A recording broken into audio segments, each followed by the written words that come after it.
आपके अपने चैनल शशि विजय के क्लासेज में। कैसे सभी लोग, आशा है कि सभी लोग बहुत अच्छे होंगे, अपनी तैयारी को भी बहुत अच्छे तरीके से कर रहे होंगे। सो फ्रेंड, जैसा कि आप सभी लोग जानते हैं, हम लोग जो है डेली भारतीय अर्थव्यवस्था से संबंधित टॉपिकों को करते आ रहे हैं। तो जैसा कि हम लोगों ने भारतीय संविधान का निर्माण और जो है भारतीय संविधान की प्रस्तावना को क्लियर कर लिया है, आज हम लोग जो है पढ़ेंगे भारत यानी संविधान के भाग और उनके अनुच्छेद। उनमें से ये इसकी जो है सेकेंड क्लास होने वाली है। कल के हम लोगों ने क्लास में पढ़ा था कि भारतीय संविधान में कितने अनुच्छेद होते हैं, कितने भाग होते हैं और कितनी अनुसूचियां हैं।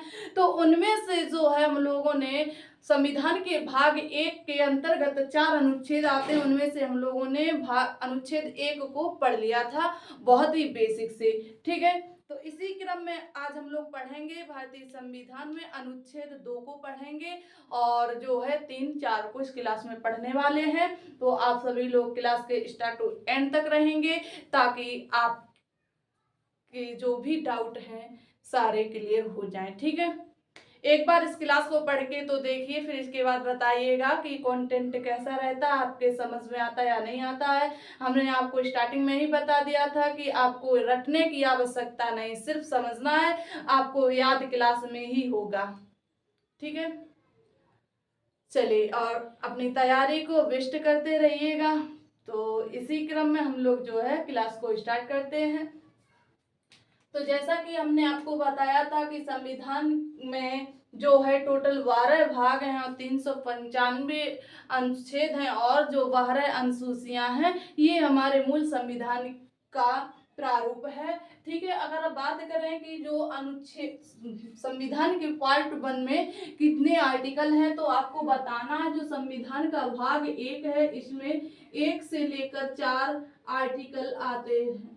कितने आर्टिकल आते हैं? 1 से लेकर 4 आर्टिकल आते हैं। उनमें से हम लोगों ने जो है कल एक आर्टिकल को क्लियर किया था, तो उसमें हम लोगों ने जाना था कि भारत का यानी कि किस अनुच्छेद में जो है भारत नाम जोड़ा गया है और जो है इसमें जो संघ है, संघ शब्द का प्रयोग किसके द्वारा किया गया है, क्यों किया गया है, यूनियन क्या है और फेडरेशन क्या है, ऐसे सभी तत्व तो हम लोगों ने पिछली क्लास में पढ़े हैं। जिन लोगों ने वो क्लास को नहीं पढ़ा है तो पहले वो क्लास को पढ़ेंगे, फिर इसके बाद इस क्लास को अटेंड करेंगे ताकि आप लोग जो है सीरियल से सभी क्लासों को, और इसकी जो प्ले लिस्ट है आपको मिल जाएगी। सभी क्लासें जो है प्ले लिस्ट में पड़ी हुई हैं, आप लोग जो है क्रम वाइज उनको पढ़ लेंगे। ठीक है, चलिए, तो बात कर रहे थे हम लोग जो है भाग 1 में कितने अनुच्छेद हैं, तो आपको बताना है 4 अनुच्छेद जोड़े गए। कौन कौन से अनुच्छेद? 1 से लेकर 4 तक के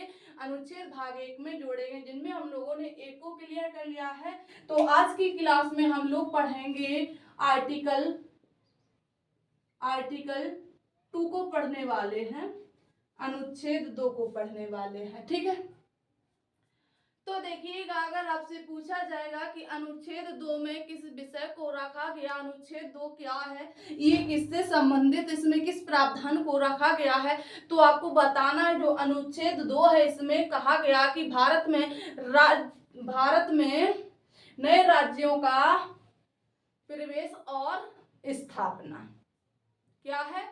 भारत में नए राज्यों का प्रवेश और स्थापना, ये आर्टिकल 2 में है। ठीक है, क्लियर है। अब देखिएगा, इसी क्रम में अगर आपसे बात की जाएगी यहाँ पर, इसमें कौन किस प्रकार के राज्य जाएंगे, आंतरिक राज्य जाएंगे या बाहरी राज्य जाएंगे, आंतरिक बाउंड्री बनाते हुए राज्य जाएंगे या फिर बाहरी बाउंड्री बनाते हुए जो देश हैं या राज्य हैं वो आएंगे। तो यहाँ पर आपको बहुत ही ध्यान से समझना है। तो आर्टिकल में पहले तो हमने आपको बताया, आर्टिकल 2 में कहा गया है कि भारत में नए राज्यों का प्रवेश और स्थापना,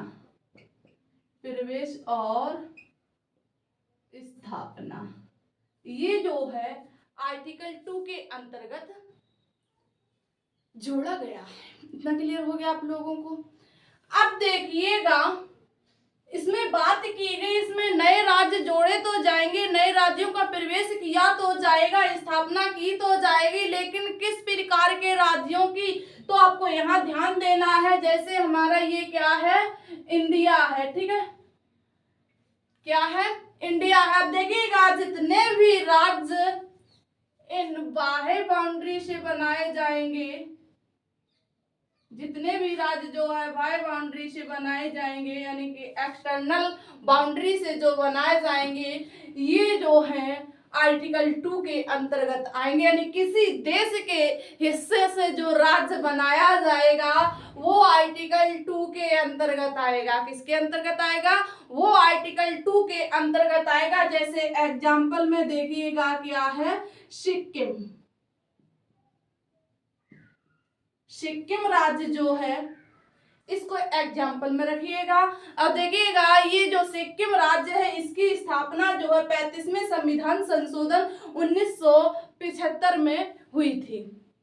अब देखिएगा इससे भी कई बहुत सारे फैक्ट बनेंगे, तो उससे पहले हम लोग जो है आर्टिकल 3 को भी समझेंगे तो आप लोगों को अच्छे से समझ में आएगा, ठीक है। तो ध्यान देना, सबसे पहले हम लोग बात करते हैं किसके, आर्टिकल 3 की, अनुच्छेद 3 की बात करते हैं, आर्टिकल 3 की बात करते हैं। इसमें क्या बताया गया है, तो ध्यान देना है, आर्टिकल 3 में बताया गया है कि आंतरिक सीमाओं में किसी भी राज्य के नाम में परिवर्तन या क्षेत्रफल को बढ़ाना।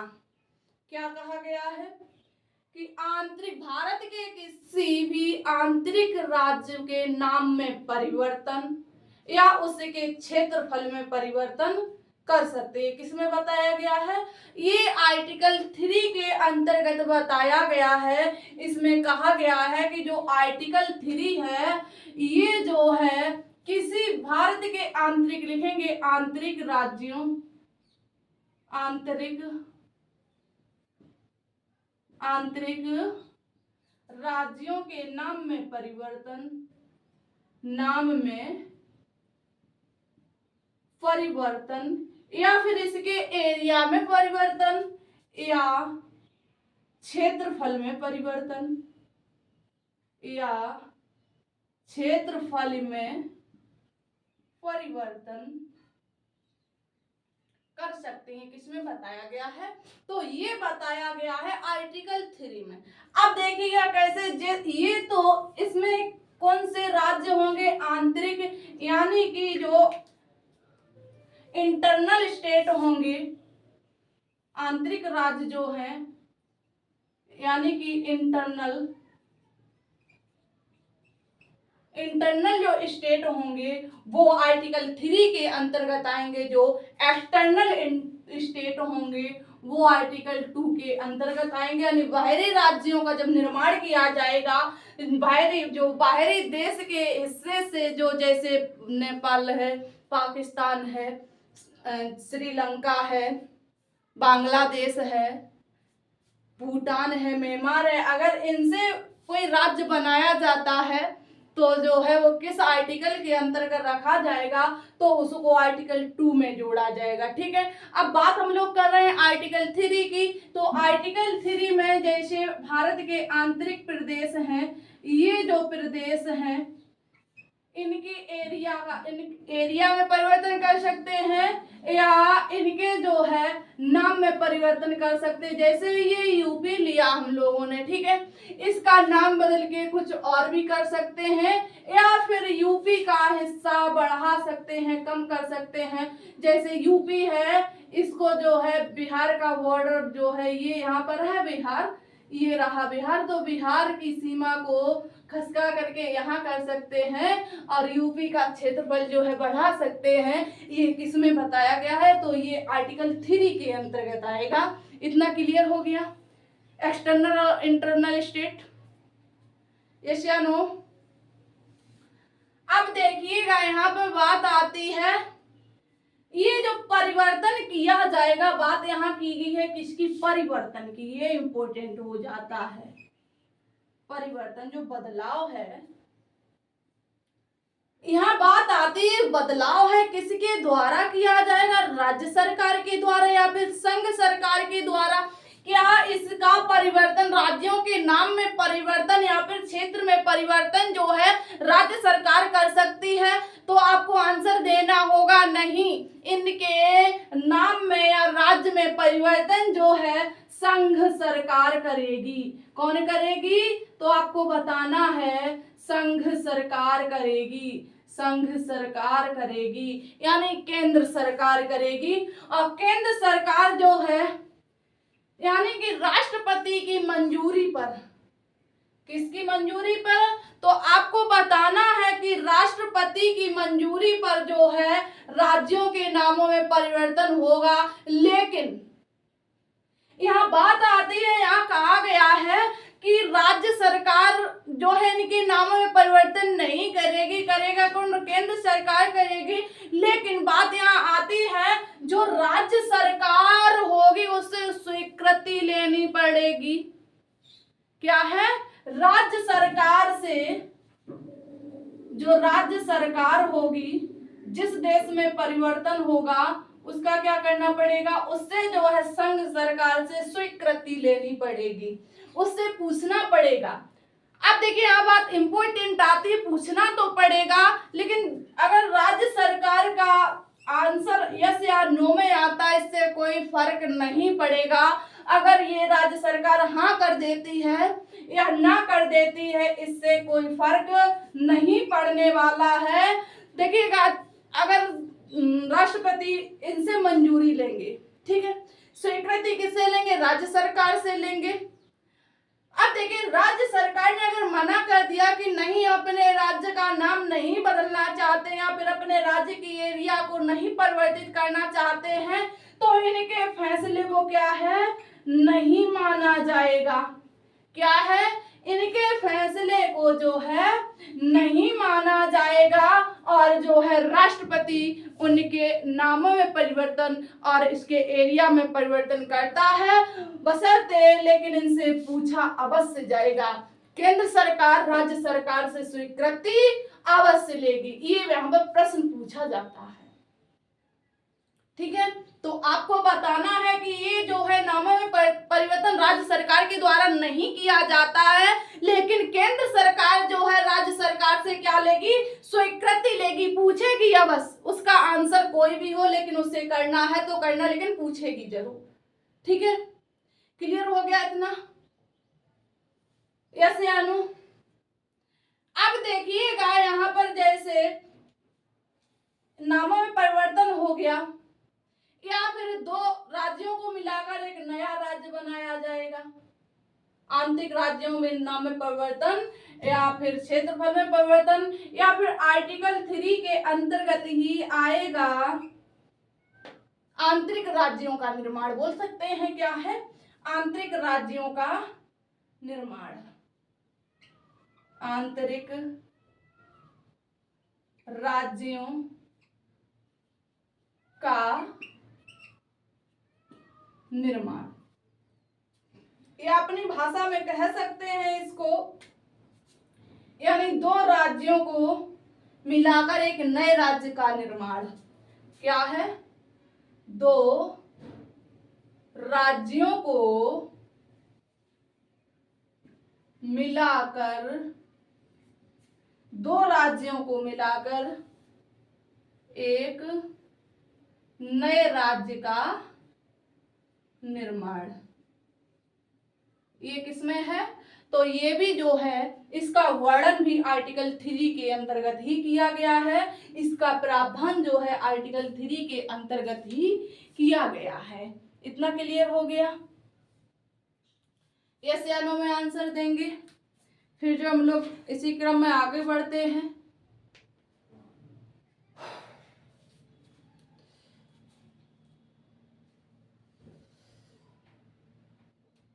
चलिए, तो ये आप लोगों ने नोट कर लिया। देखिए आर्टिकल 2 के अंतर्गत आए गए बाहरी राज्य, यानी किसी अन्य देश से बनाए गए राज्य, जैसे पाकिस्तान को मिला लिया जाए, वहां से कोई नया राज्य बना लिया जाए, तो किसके अंतर्गत आएगा? वो आएगा हमारी आर्टिकल 2 के अंतर्गत, ठीक है। और यहीं पर जो आर्टिकल 3 है इसमें क्या है, तो आर्टिकल 3 में जो है कोई संघ के ही 2 राज्यों को मिलाया जाएगा। क्या है, संघ के 2 राज्यों को मिलाया जाएगा और एक नया राज्य बना दिया जाएगा। ये किसमें है, ये आर्टिकल 3 में, और इसके नाम में भी परिवर्तन कर सकते हैं और इसके क्षेत्रफल में भी परिवर्तन कर सकते हैं। और परिवर्तन कौन करेगा, राज्य सरकार नहीं करेगी, कौन करेगा, संघ सरकार करेगी। और जो है किसकी स्वीकृति पर, तो राज्य सरकार की स्वीकृति पर, और उसके हाँ हो या ना हो तो उसका परिवर्तन संघ सरकार कर सकेगी या कर सकती है, ठीक है। लेकिन मंजूरी लेना अनिवार्य है। क्लियर इतना। अब देखिए, जैसे एग्जाम्पल में लीजिएगा आंध्र प्रदेश, इसमें कौन सा, यहाँ पर 2 नए राज्य जो हैं इनका निर्माण आंध्र प्रदेश को लीजिएगा, है या नहीं है। ये 2 राज्यों के निर्माण, 2 राज्यों के मिलाने पर एक नया राज्य बना आंध्र प्रदेश, ठीक है। उम्मीद है कि इतना आपको क्लियर हुआ होगा। या कहें केंद्र सरकार के द्वारा परिवर्तन होगा, या कह सकते हैं संसद के द्वारा। तो संसद में कौन बैठता है, तो प्रेसिडेंट यानी कि राष्ट्रपति, ठीक है। जिस प्रकार का आपको ऑप्शन मिले। क्लियर हो गया। तो अब आप लोग जो है इसको नोट करिएगा और जो है फिर हम लोग पढ़ते हैं नेक्स्ट आर्टिकल। नेक्स्ट आर्टिकल है इसमें अनुच्छेद 4 यानी आर्टिकल 4 को पढ़ेंगे, ठीक है। उम्मीद है कि पहला, दूसरा, तीसरा आपको क्लियर हो गया होगा। और अनुच्छेद 4 भी देखिए इससे संबंधित ही है, ठीक। उसमें थोड़ा बहुत कुछ, ठीक है। उसमें जो अनुच्छेद 4 है बहुत ही इंपॉर्टेंट है, लेकिन रिलेटिव अनुच्छेद 2 और 3 से ही है, ठीक है। तो इसलिए आपको परेशान नहीं होना है। इसमें कुछ इंपॉर्टेंट बात बताई गई है आर्टिकल 4 में, अनुच्छेद 4 में, आर्टिकल 4। इसमें क्या बताया गया, आर्टिकल 4 में किस प्रावधान को रखा गया है, तो इसमें बताया गया है कि अनुच्छेद 2 और 3 में जो परिवर्तन हुए हैं, जो परिवर्तन किए जाएंगे, ये परिवर्तन अनुच्छेद 368 के अंतर्गत नहीं होंगे। क्या कहा गया है कि आप लोग जो परिवर्तन करेंगे अनुच्छेद 2 या क्या है, अनुच्छेद 2 या 3 में, अनुच्छेद 2 या 3 में जो परिवर्तन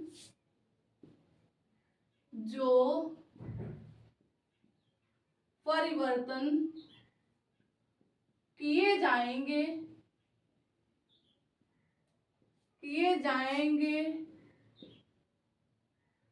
अनुच्छेद 2 या 3 में जो परिवर्तन किए जाएंगे वह परिवर्तन अनुच्छेद 368 के अंतर्गत 368 के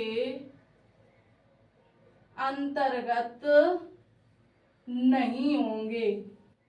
क्या कहा इन्होंने कहा है कि जो आर्टिकल 2 या 3 में परिवर्तन होंगे, जैसे अभी आप लोगों ने पढ़ा है, तो उसमें जो है नामों में परिवर्तन किया गया, राज्यों की सीमाओं में परिवर्तन किया गया, नए राज्य जोड़े गए, लेकिन ये सब जो हैं अनुच्छेद 368 के अंतर्गत नहीं होंगे। अब देखिए 368 के अनुच्छेद 368 में जो है संविधान संशोधन को रखा गया है। किस प्रावधान को जोड़ा गया है, तो इसमें जो है संविधान संशोधन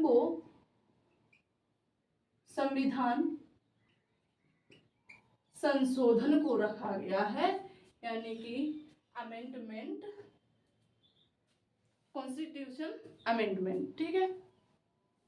तो देखिएगा अनुच्छेद 368 में क्यों नहीं रखा जाएगा। अब आप लोगों के मन में एक विचार आ रहा होगा, कौन सा, अभी हमने एक आपको राज्य बताया था सिक्किम, जिसकी जो है स्थापना संविधान संशोधन 35 के अंतर्गत अभी हमने आपको बताई थी, यस या नो। अब आपके मन में विचार आ रहा होगा कि अभी अब आप कह रही हो कि अनुच्छेद 368 के अंतर्गत नहीं आएगा, यानी संविधान संशोधन के अंतर्गत नहीं आएगा। तो देखिएगा, संविधान संशोधन से हम लोग एक बात को जानते हैं जो कि इम्पोर्टेंट है, ठीक है। अब देखिएगा, यहाँ से अगर आपसे पूछा जाएगा कि संविधान संशोधन के कितने प्रकार हैं, संविधान संशोधन कितने प्रकार से किया जा सकता है, तो आपका आंसर होना चाहिए जो संविधान में संविधान संशोधन होगा, जो कानूनों में परिवर्तन होगा, जो नियमों में परिवर्तन होगा, वो 3 टाइप्स में होगा। कितने प्रकार में होगा, तो आपको बताना होगा 3 प्रकार से होगा। ओके, 3 प्रकार से होगा। कौन कौन से हैं, तो आपको बताना है। पहला जो है साधारण बहुमत, यानी कि जो पहला है ये है साधारण बहुमत। दूसरा है विशेष बहुमत, विशेष बहुमत। और तीसरा जो है वो है विशेष बहुमत और आधे से अधिक राज्य। नोट करना है, विशेष बहुमत और आधे 1/2 से अधिक क्या है, राज्य, आधे से अधिक राज्य। ये विशेष बहुमत और स्पेस। देखिएगा, हमने आपको बताया जो संविधान संशोधन है 3 प्रकार से कर सकते हैं, तो कौन कौन से, तो पहला तो होगा साधारण बहुमत यानी कि सिंपल बहुमत, यानी कि सिंपल मैटेरिटी, ठीक है, नाम ऐसे हैं जो एकदम नहीं आते हैं। और इसके बाद जो है स्पेशल मैटेरिटी, और फिर इसके बाद जो है तीसरा जो आता है वो है विशेष बहुमत एंड 1/2 से अधिक राज्य इनका बहुमत करेंगे। ये तीसरा संविधान संशोधन तब ये पास किया जाएगा।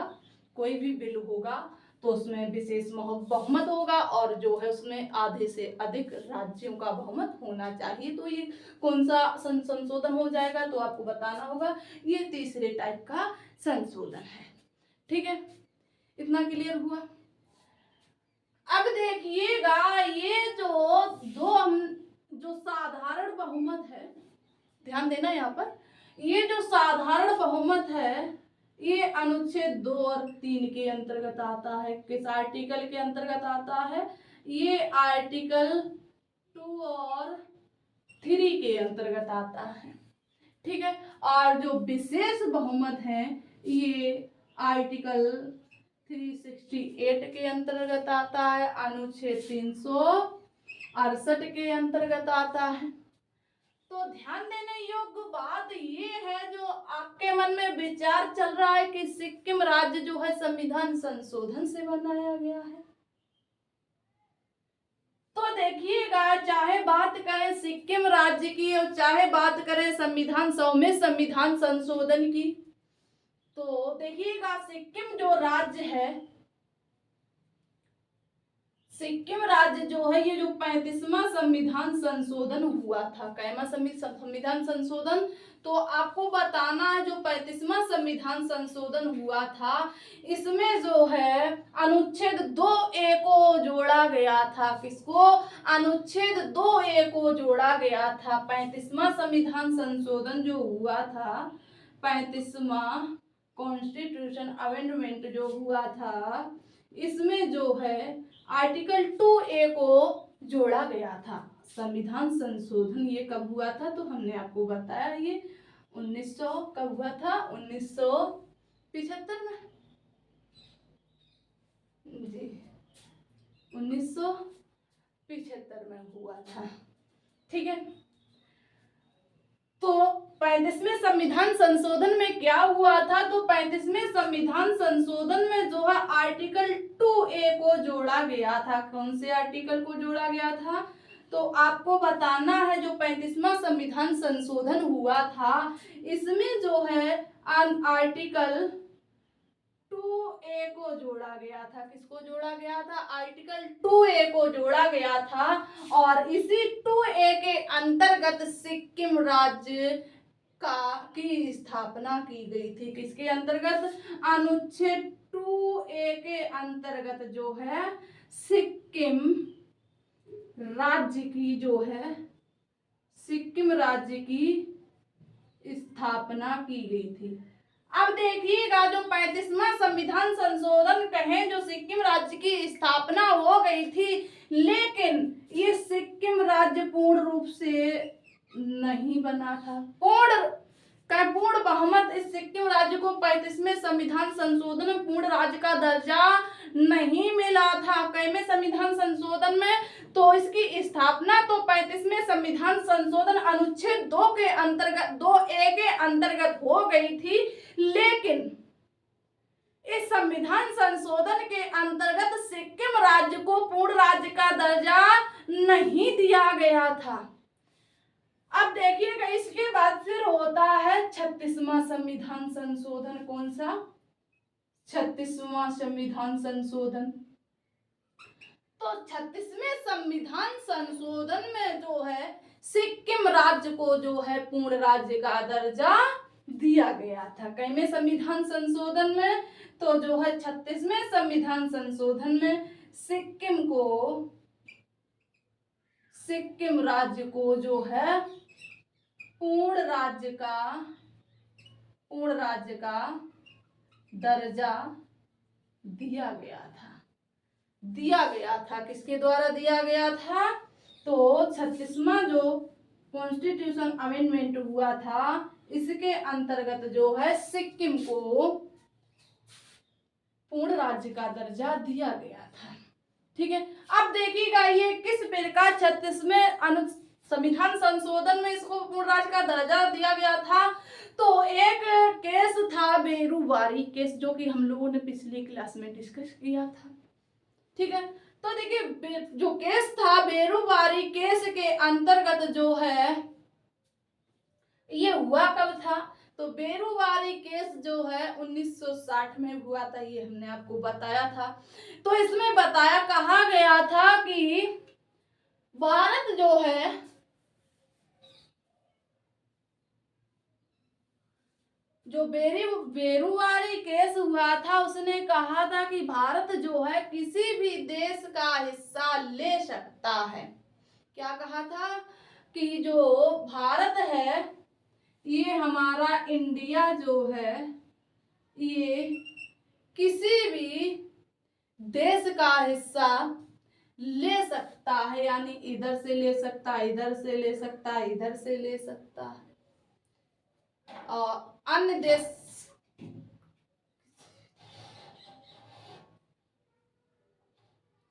ठीक है। तो ये कहा आर्टिकल किसकी बात कर रहे हैं, संविधान बेरुवारी केस की। ठीक है, यानी किसकी, बेरुवारी केस की। ठीक है, बेरुवारी केस ये कब हुआ था, तो आपको बताना 1960 में हुआ था। ठीक है, इसके अंतर्गत क्या कहा गया था कि भारत जो है किसी भी देश से कोई राज्य बना सकता है। तो ये किस आर्टिकल के अंतर्गत जाएगा, तो ये आर्टिकल 2 में जोड़ा गया था। किसमें जोड़ा गया था, आर्टिकल 2 में जोड़ा गया था। जो सिक्किम राज्य बना ये किसी अन्य देश का हिस्सा था। ठीक है, इसीलिए इसको आर्टिकल 2 में रखा गया है और इसको पूर्ण राज्य का दर्जा नहीं मिला था। फिर इसमें क्या किया गया, संविधान संशोधन किया गया। फिर इसके बाद जो इसे 36वें संविधान संशोधन में इसे पूर्ण राज्य का दर्जा दिया गया था। ठीक है, और देखिए इसी में जो अगर आपसे पूछा जाए कि जो भारत जो है अपने राज्य को किसी अन्य देश को दे रहा है, तो ये किसके अंतर्गत जाएगा, भारत जो है अपने देश का हिस्सा किसी अन्य देश को दे रहा है तो ये किस आर्टिकल के अंतर्गत जाएगा, तो ये किस आर्टिकल के अंतर्गत जाएगा तो आपको बताना है। ये आर्टिकल 368 के अंतर्गत जाएगा, अनुच्छेद 368 के अंतर्गत जाएगा। अगर भारत अपने देश का हिस्सा किसी अन्य देश में दे रहा है यानी इसमें संविधान संशोधन कर रहा है तो ये आर्टिकल 368 में जाएगा। अगर भारत किसी अन्य देश का हिस्सा ले रहा है तो आर्टिकल 2 में जाएगा। इतना क्लियर हो गया? यस या नो?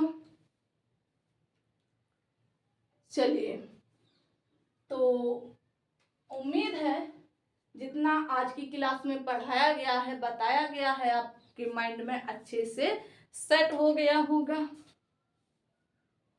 तो आज की क्लास को यहीं विराम देते हैं, फिर मिलते हैं हम लोग नेक्स्ट डे नेक्स्ट आर्टिकल के साथ। हम लोगों ने जो है आज संविधान के भाग 1 को क्लियर कर लिया, यानी भाग 1 अनुच्छेद 1 से लेकर 4 अनुच्छेद तक पढ़ लिया हम लोगों ने। ठीक है, चलिए आप लोग भी इसी तरीके से विधिवत पढ़ते रहिएगा और अपनी तैयारी को बेस्ट करते रहिएगा। ठीक है, और आप लोग जो है क्लास को शेयर नहीं करते हैं तो आप लोगों से एक रिक्वेस्ट है कि जो आप लोग क्लास को ज़्यादा से ज़्यादा शेयर करें, अपने दोस्त फ्रेंड जो भी हों उन लोगों में क्लास को ज़्यादा से ज़्यादा शेयर करें ताकि आपके दोस्त भी पढ़ें आपके साथ। आप लोग नहीं चाहते हो कि हमारे बराबर हमारा दोस्त हो,